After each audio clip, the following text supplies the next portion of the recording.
Santé et bien-être va aujourd'hui parler sur les maladies cardiovasculaires. Amis fidèles téléspectateurs d'Horizon Média, soyez les bienvenus dans votre émission. Pour obtenir les clés d'un cœur en bonne santé, ça sera avec Madame Iyane Thiam, docteur en cardiologie. Bonjour Madame. Bonjour Madame et bonjour à tous les auditeurs. Je suis le docteur Aïda Iyane Thiam, cardiologue au niveau du centre de santé Gaspard Camara. Bien sûr. Docteur, comme vous l'avez énuméré, aujourd'hui on va parler des maladies cardiovasculaires. Alors pour commencer, on aimerait savoir quels sont les facteurs de risque des maladies cardiovasculaires. D'accord. D'abord, il faudrait savoir peut-être ce qu'est une maladie cardiovasculaire. Bien sûr. C'est toutes les maladies secondaires à une atteinte vasculaire, artérielle, une atteinte d'un vaisseau.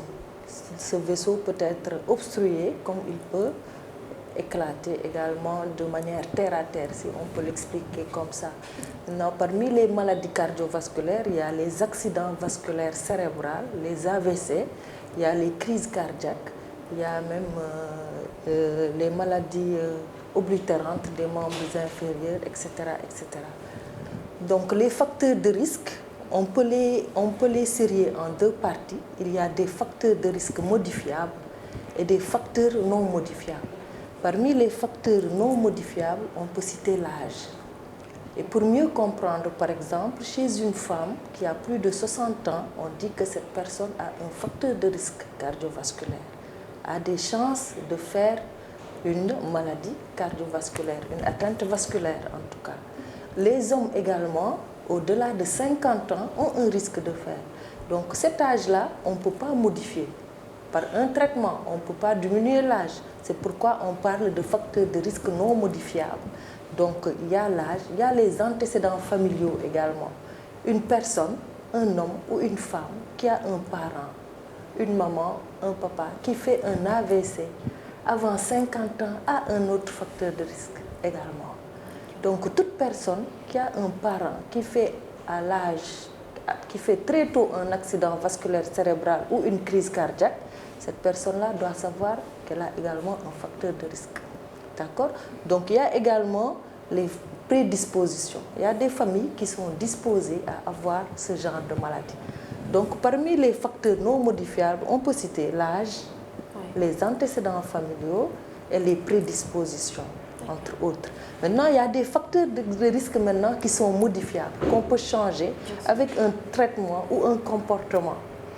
Il s'agit par exemple du tabagisme, on peut arrêter le tabac.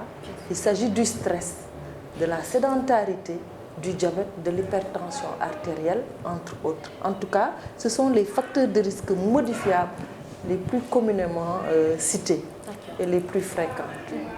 Voilà, donc, ce que j'ai compris, c'est ce que vous avez dit.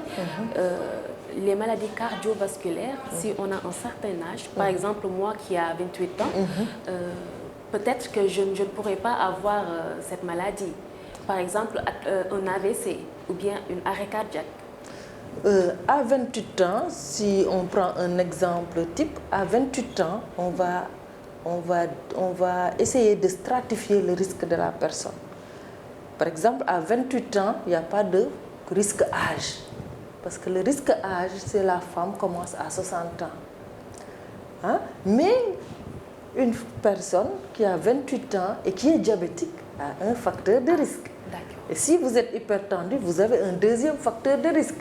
Et si vous êtes sédentaire, obèse, vous mangez mal, vous avez 4 ou 5 facteurs de risque. Donc à 28 ans, on peut bel et bien faire un AVC, on peut bel et bien avoir une maladie cardiovasculaire parce qu'il y a d'autres risques qui interviennent. Et on va voir. En fonction du nombre de risques qu'on a, on va dire si cette personne-là a un niveau léger, un risque léger, ou un risque moyen, ou un risque élevé. En fonction de ça, on établit un protocole de traitement et de surveillance avec des conseils de régime, d'activité, etc. Car on l'a dit tout à l'heure, parmi les risques, j'ai oublié de citer l'obésité et la sédentarité. Donc l'obésité à elle seule, et pas l'obésité seulement, mais le tour même abdominal, le tour de taille. un tour de taille, indépendamment de l'obésité, est un facteur de risque. À partir de 88 de tour de taille chez l'homme et 92, je pense, chez la femme, constitue un facteur de risque cardiovasculaire. Donc, chaque personne qui se présente devant nous, on évalue son risque. Et en fonction de ça, on va établir un protocole de suivi. Et les femmes qui veulent prendre du poids? Ah, ce n'est pas conseillé. Le poids, normalement, doit être harmonieux, doit être corrélé à la taille. Donc, il y a des chiffres bien définis. Quelqu'un qui a 1,70 m, par exemple, ne doit pas dépasser 70 kg. En tout cas, il y a des fourchettes qu'on donne aux gens pour correspondre le poids à la taille. À la taille, d'accord. Voilà. D'accord. Alors, quelles sont les habitudes de vie essentielles pour prévenir les maladies cardiovasculaires? Très bien. Donc, je vous ai tout à l'heure énoncé les facteurs de risque modifiables. Bien sûr. Parmi ces facteurs de risque modifiables, je vais commencer par l'obésité. Donc, il faut éviter de prendre du poids, de dépasser son IMC. C'est ce que je disais tout à l'heure, la taille corrélée au poids. Il faut éviter d'avoir un excès de poids. J'avais dit également la sédentarité. Donc, il faut éviter d'être sédentaire. De plus en plus, maintenant, les jeunes restent devant la télé, devant leur téléphone portable toute une journée. Ils sont inactifs physiquement. Cette sédentarité est un grand facteur de risque. Donc, il faut au moins, pour les jeunes, au minimum 45 minutes de marche par jour. Et c'est très efficace. Il faut au moins bouger. J'avais dit un régime hyper sodé, trop riche en sel. Donc, il faut plus de fruits, plus de légumes, mieux manger, moins de gras, moins de sucre.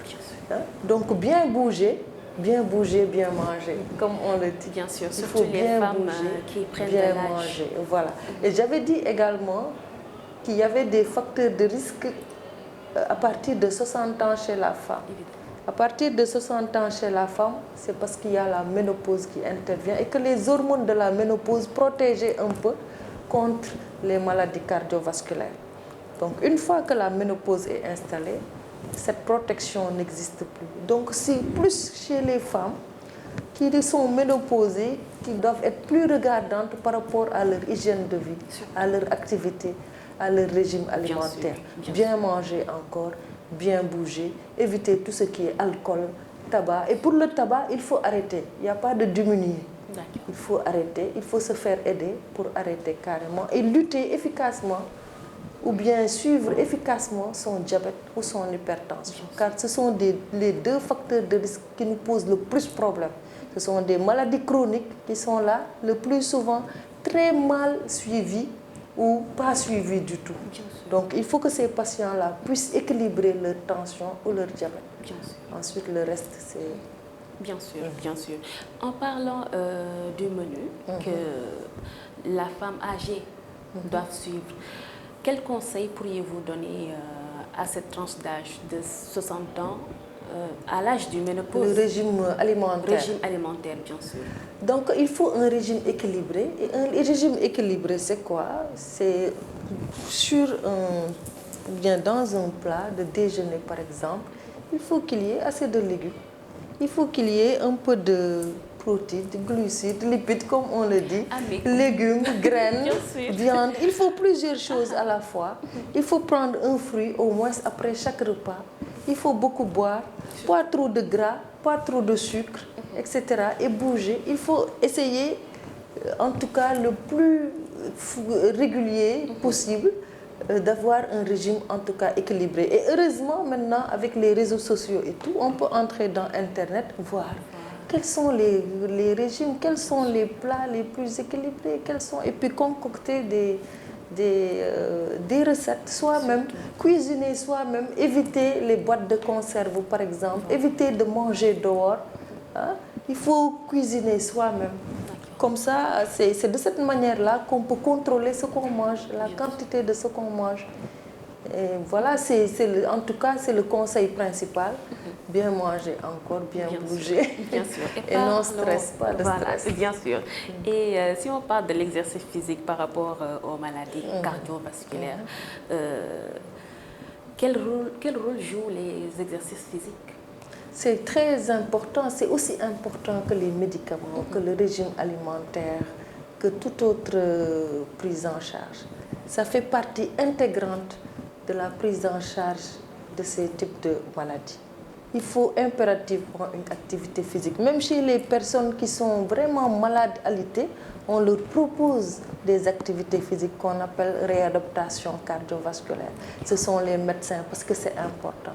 Donc pour les personnes qui sont peut-être à risque, etc., il faut qu'on initie très rapidement ces types d'activités physiques. Et en fonction de la personne, on peut déterminer quel type d'activité physique que cette personne peut faire. Hein? Maintenant, c'est en consultation qu'on verra. Mais une personne qui n'a rien, qui est bien portante, il faut au moins 45 minutes de marche par jour. Si cette personne peut faire plus, ben c'est très bien. Bien sûr, bien sûr. Par rapport à cela, on a fait une émission avec un club d'aquagym. On a vu pas mal de patients très âgés, mais qui pratiquent ce sport. Je le conseille à nos fidèles téléspectateurs. Alors, quels sont les symptômes que la personne doit ressentir pour qu'ils savent en fait qu'il y a quelque chose qui ne marche pas avec le cœur, voilà, pour venir voir le médecin? Quels sont ces signes que la personne doit ressentir? D'abord, une personne qui ressent un signe quelconque qu'il ne comprend pas doit aller consulter, quelle que soit la personne. Maintenant, pour nous, peut-être qui vivons avec nos parents, il faut qu'on soit attentif à certains signes. Parfois, il y a des personnes qui s'absentent un moment et qui reviennent. Il faut faire attention à ce type de choses. Hein? Il y a des personnes, par exemple, qui parlent à un moment donné comme s'ils ne pouvaient plus parler. Ce sont en fait, ça peut être des accidents vasculaires transitoires. Donc, il faut vite alerter et ne pas négliger. Quelqu'un, par exemple, qui a sa bouche qui va de côté, vous devez alerter même si la bouche redevient normale automatiquement après. Donc ce sont ces symptômes-là qui doivent vraiment alerter l'entourage parce qu'en général le sujet âgé néglige un peu ces choses-là, mais nous devons être attentifs à ça. Maintenant pour les autres, à chaque fois qu'on ressent quelque chose, ne pas négliger parce que parfois il peut s'agir d'une petite chose qu'on peut régler facilement. Bien sûr, bien sûr. Quelles sont les avancées récentes cardiologie que vous avez eu à améliorer sur la prise en charge des malades? Bon, d'abord, la sensibilisation nous aide beaucoup avec les patients qui viennent en consultation, avec les réseaux sociaux également. On sensibilise beaucoup parce que c'est là où on doit jouer. Parce qu'une fois qu'une maladie cardiovasculaire est installée, c'est beaucoup plus difficile de soigner. La personne, non seulement elle devient invalidante, c'est difficile pour la famille, pour la société, c'est difficile pour tout le monde, c'est difficile pour le médecin. Donc il faut agir sur la prévention, éviter la survenue de ces accidents vasculaires. Et ça, c'est la sensibilisation, c'est ce que vous faites. Bien sûr. Hein? Bien sûr. Donc nous, surtout en Afrique, on n'a pas les moyens en général de traiter des accidents vasculaires constitués. Donc ce qui nous arrangerait le plus, c'est d'éviter la survenue de ces accidents. Donc on va continuer à sensibiliser, à dire aux patients de venir en consultation régulièrement, de leur expliquer ce que signifient vraiment ces types de maladies. Bien sûr, bien sûr. Et une fois que la maladie s'est installée, quelles sont les options de traitement? D'abord, une fois que la maladie est installée, il faut agir très vite. Parce que sur le plan thérapeutique, si on agit très vite, on peut avoir de très bons résultats. Dans les 6 heures de temps, imaginez, il suffit de traîner un peu pour perdre beaucoup de choses.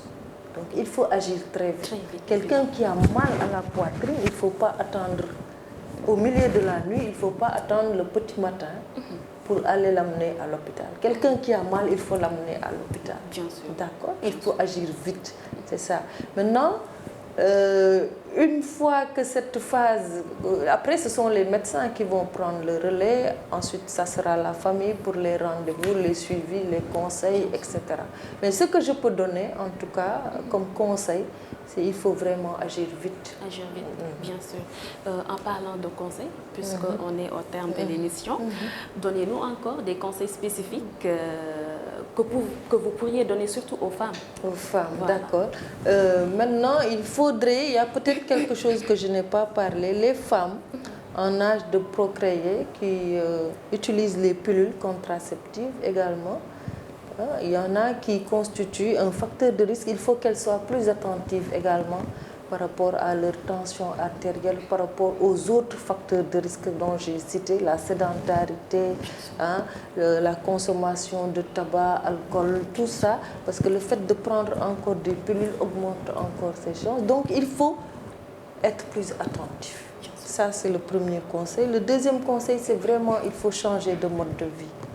Il faut qu'on mange mieux équilibré. Pas trop de sel, pas trop de gras, pas trop de sucre. Bien bouger, 45 minutes par jour. Et puis non stress. Surtout le stress. Surtout le stress. Maintenant, chacun a sa manière de lutter contre son stress. Bien sûr. Il faut qu'on prenne le recul, qu'on voit comment gérer ce stress. Si on n'y arrive pas, il faut les badianes à côté, les psychologues de l'autre côté, et puis essayer de surmonter tout ça, parce que c'est important également de gérer un stress. Bien sûr, bien sûr. On vous remercie, Madame Iyane Thiam. Merci beaucoup. Merci beaucoup. Voilà, amis fidèles téléspectateurs de Horizon Média, santé et bien-être. On a parlé aujourd'hui des maladies cardiovasculaires et Madame Iyane Thiam a donné pas mal d'exemples pour obtenir les clés d'un cœur en bonne santé, comme je vous l'avais dit tout à l'heure. Alors, pratiquez, surtout les femmes, pratiquez le sport. Pratiquez au moins une marche de 45 minutes. Ça sera bénéfique pour nous tous. Alors, je vous donne rendez-vous à très bientôt.